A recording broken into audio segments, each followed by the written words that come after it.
Alrighty, welcome. So, so we are having this session, sharing with everyone inside of Stillness in Spring from the Buddhist Council of New South Wales. We've had this extraordinary month where we've had all of these people in the community take on meditation for themselves, sharing with their friends and family what meditation means to them, what stillness means to them. And then we've had literally hundreds of people donating to the Buddhist Council and all the programs we run. So I'm so glad to have each of you here. So Trish, Monica, and Dan. Trish from who does hospital chaplaincy week by week, and also volunteers at the admin of the council. Is that right, Trish? Yeah. And Monica, an SRE teacher, teaching stillness, meditation, and Buddhism in our primary schools, right? We were saying. Yes, primary school. Yeah, we got that quite clear. And Dan, I think we've seen some of the articles recently that you've been appointed Australia's first prison Buddhist chaplain. Is that right?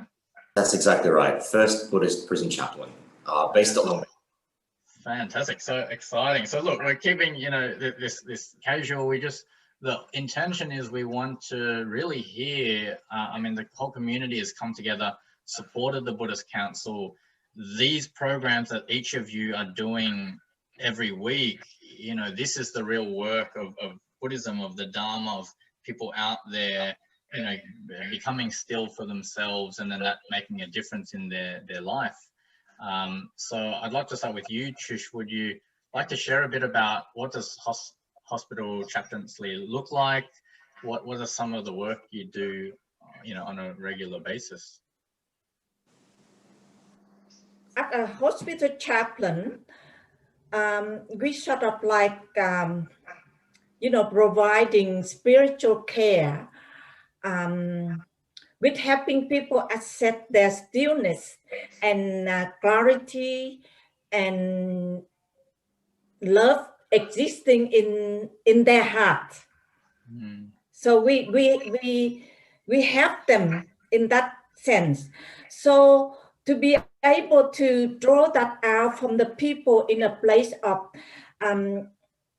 really not a good environment for themselves, which is being sick, being suffering in pain in the hospital. We have to be able to present and be with them with non-anxious presence, with it what we can get it through the meditation and bring that calmness, to be present, with our own suffering, without escape, justify, or fix it, or explain it anyway. So that's our role. And our role, and being able to achieve that, we have to do a lot of meditation for ourselves. Ourselves to have that, present, to be with the patient. And sometimes, because we are dealing with a lot of suffering from the patient, we need meditation to find a calmness, for ourselves, a calmness, like in middle of chaos and things like that. You have to find a space and time and have that stillness and calmness in you. I imagine that some in the hospitals, some people are dealing with some quite, quite intense physical, everything from physical pain, and then dealing with issues even relating to death. So can you tell us any examples of some of the types of things people are dealing with? Quite often people are restless and they ask me to help them with meditate, breathing. So I show them the simple technique of concentrate of your breathing in and out, to have that, calmness in them. And sometimes people asking me how to deal with the pain. The pain, they are suffering. So through the training and we learning all this time, we would show them how to meditate through pain. You know, through pain, it means that how we face with the pain and how to use the breathing to alleviate the pain in them. My understanding is that meditation has a huge impact that people, I mean, some obviously they may need drugs and things, but it can be a big deal to deal with the pain without, you know, drugs and other means. Yeah, actually it was last week. I have deal with I have a chance to meet a young gentleman. He's about 20 something, and he was suffering with crucial neck pain, and it affect his movement of the right arms. So we explore a few things, you know, like relaxing first and then breathing, and then I project a few different techniques and see which one that he liked the best.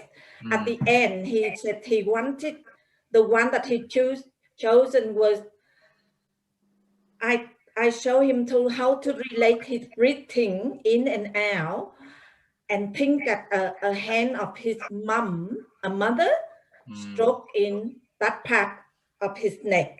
And he said, that's wonderful. And he kept doing that.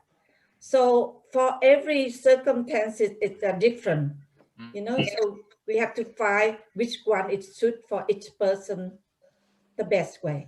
That's phenomenal. So they're there. I mean, they're dealing with all of these different uncertainty, or they might be going through diagnosis or treatment, and then your role is to bring meditation into their essentially part of their sort of treatment and their experience. And then it sounds like that they, once they get that, they really get to take it with them. Yeah, and go. And so is there any message you want to say, Trish, for people who are supporting the Buddhist Council programs and all the volunteers? Any message you have that you personally like to share with them? Yeah, you know, supporting Buddhist Council is supporting the work that we are doing. And we have, you know, hospital chaplain, SRE, all of that working toward you know, building up Dharma and all that to spread that out, the Dharma. So it's a wonderful in whichever way, you know, we're doing, as long as we support all the activity of the Buddhist Council, we'll be there. And it's a wonderful work that we're doing. I feel very proud and happy and contented, and, you know, to be able to have that training and service, bring it into daily life and out there with people. Thank you, Trish. Yeah, thank you very much. I really hear that, and I also know you're part of the administration for the chaplaincy in the Buddhist Council. So thank you for all your work as well. Thank you. Beautiful.